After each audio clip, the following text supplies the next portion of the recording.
எம்ஜிஆர்னா யார் தெரியும்ல? அவர் மாஸ்னா என்னன்னு தெரியும்ல? அவர் உயிரோடு இருக்கிற வரைக்கும் அந்த சிஎம் சீட்டை பத்தி ஒருத்தராலையும் நினைச்சு கூட பார்க்க முடியல, கனவு கூட காண முடியல.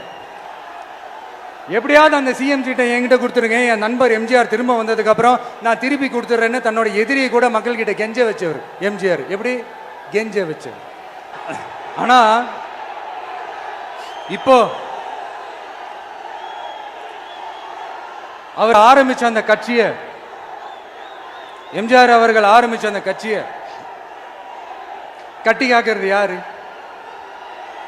இன்னைக்கு அந்த கட்சி எப்படி இருக்குது? அதை நான் சொல்லிதான் உங்களுக்கு தெரியணுமா? அப்பாவி தொண்டர்கள் அதை வெளியில சொல்ல முடியாம வேதனையில தவிக்கிறாங்க. 2026 சட்டமன்ற தேர்தலில் யாருக்கு ஓட்டு போடணும், எப்படிப்பட்ட ஆட்சி இங்க அமையணும்னு அந்த அப்பழுக்கற்ற அந்த தொண்டர்களுக்கும் ரொம்ப நல்லாவே தெரியும். அதனால என்ன வேஷம் போட்டுக்கிட்டு பாஜக இங்க தமிழ்நாட்டுக்குள்ள வந்தாலும் அவங்க வித்தை எல்லாம் இங்க வேலைக்கே ஆகாது. இப்படி பொருந்தா கூட்டணியா இந்த பாஜக கூட்டணி இருக்கிறதுனால இப்ப ஆட்சியில இருக்கிற இந்த வெற்றி விளம்பர மாடல் திமுக என்ன செய்யுதுன்னு தெரியும்ல? பாஜகவோட உள்ளுக்குள்ள ஒரு உறவை ஒன்று வச்சுக்கிட்டு வெளியில எதிர்க்கிற மாதிரி ஒரு டிராமா ஒன்று பண்ணிக்கிட்டு, எதிர்கட்சியா இருந்தா போங்க மோடின்னு பலூன் விடுறது, ஆளுங்கட்சியா இருந்தா வாங்க மோடின்னு கொடை பிடிச்சுக்கிட்டு கும்பிடு போடுறது.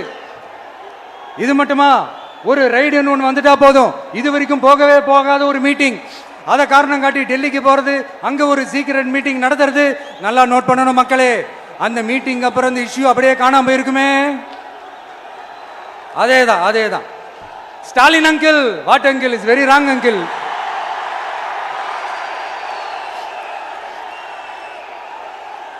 இப்படி தமிழ்நாட்டில் இப்ப நடக்கிற இந்த ஆட்சியினுடைய லட்சணத்தை பார்த்துக்கிட்டு நாம எப்படி சும்மா இருக்க முடியும்? ஒரு தவறு செய்தால், அதை தெரிந்து செய்தால், அவர் கபட நாடக மு.க. ஸ்டாலின் அங்கிளாகவே இருந்தாலும், அங்கிள் உங்களுக்கு மனசாட்சின்னு ஒன்று இருந்துச்சுன்னா நாங்க கேட்கிற கேள்விகளுக்கு மட்டும் கொஞ்சம் பதில் சொல்லுங்க அங்கிள். நீங்க நடத்துற இந்த ஆட்சியில நேர்மை இருக்கா, நியாயம் இருக்கா, ஊழல் இல்லாம இருக்கா, சட்டம் ஒழுங்கு சரியா இருக்கா, பெண்களுக்கு பாதுகாப்பு இருக்கா, பொதுமக்களுக்கு பாதுகாப்பு இருக்கா, இயற்கை வளங்களுக்கு பாதுகாப்பு இருக்கா? சொல்லுங்க மை டியர் அங்கிள், சொல்லுங்க. டாஸ்மாக்ல மட்டுமே இது வரைக்கும் 1000 கோடிக்கு மேல ஊழல்னு சொல்றாங்க. அதுல மட்டுமா தப்பு நடக்குது? வேற எதுல தான் நடக்கல? உலகத்திலே மிஸ்டர் கிளீன் ரெக்கார்ட்ஸ் எல்லாம் உங்களுக்கும் உங்க கூட இருக்கிறவங்களுக்கும் மட்டும்தான் அங்கிள் கொடுக்கணும். இதை பார்த்து வாயே இல்லாத ஊரு கூட வயிறு வலிக்கு சிரிக்குது. பெண்களுக்கு 1000 ரூபாய் கொடுத்துட்டீங்கன்னா போதுமா அங்கிள்? அப்படியே அது மூடி மறைச்சிடலான்னு பாக்குறீங்களா? படிக்கிற இடத்துல, வேலைக்கு போற இடத்துல, வெளியில போற இடத்துலன்னு அவங்களுக்கு பாதுகாப்பே இல்லைன்னு ஒட்டுமொத்த பெண்களும் கதறாங்க. அந்த கதறல் சத்தம் ஏதாவது உங்க காதுல கேக்குதா அங்கிள்? இதுல வேற உங்க அப்பான்னு கூப்பிடுறாங்கன்னு வேற சொல்றீங்க. What is this uncle? Is very very wrong uncle, is very very wrong. பெண்களுக்கு மட்டுமா பொய் வாக்குறுதி கொடுத்து ஏமாத்துறீங்க? அரசு ஊழியர்கள், ஆசிரியர்களை ஏமாத்துறீங்க, விவசாயிகளை ஏமாத்துறீங்க, பரந்தூர்ல பாதிப்பே வராதுன்னு சொல்லி ஏமாத்துறீங்க, மீனவர்களை ஏமாத்துறீங்க, போதைப் பொருள் கலாச்சாரத்தை ஒழிக்காம ஏமாத்துறீங்க. ஐயோ, very very first uncle, very very first. எப்படி கேட்டாலும் இவங்க கிட்ட இருந்து எந்த பதிலும் வரப்போறதில்லை. ஏன்னா இருந்தா தானே. இப்ப ஆட்சியில இருக்கிற நம்மளுடைய அங்கிள் பதில் சொல்றது இருக்கட்டும். மக்களை நீங்க சொல்லுங்க, நீங்க உண்மையை சொல்லுங்க. செய்வோம்னு சொன்னாங்களே, சொன்னதெல்லாம் செஞ்சாங்களா? உங்களை தான் கேட்கிறேன், சொன்னதெல்லாம் செஞ்சாங்களா? சத்தமா மை டியர் அங்கிள், கேக்குதா?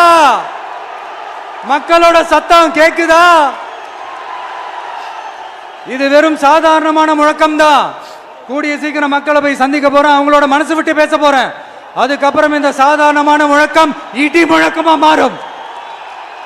அத்தோட நிக்காது. அந்த இடி முழக்கம் தமிழ்நாட்டோட போர் முழக்கமா மாறும். அந்த போர் முழக்கம் உங்களை ஒரு நிமிஷம் கூட தூங்க விடாது. நடக்குதா இல்லையான்னு பாருங்க. என்னடா இவன் இவ்வளவு ஸ்ட்ராங்கா சொல்றானேன்னு பாக்குறீங்களா? எல்லாரும் கட்சி ஆரம்பிச்சதுக்கு அப்புறம் தான் ஒவ்வொரு வீட்டுக்குள்ளேயும் போறதுக்கு ட்ரை பண்ணுவாங்க. ஆனா நாங்க அப்படி இல்லை. ஒவ்வொரு வீட்டுக்குள்ளேயும் போனதுக்கு அப்புறம் தான் கட்சியாவே ஆரம்பிச்சிருக்கிறோம்.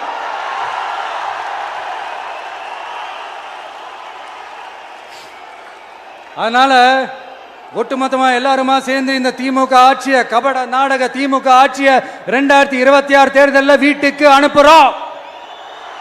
வீட்டுக்கு அனுப்புறோம். என்ன நண்பா, சரிதானே? என்ன நம்பி செய்வீர்கள் தானே?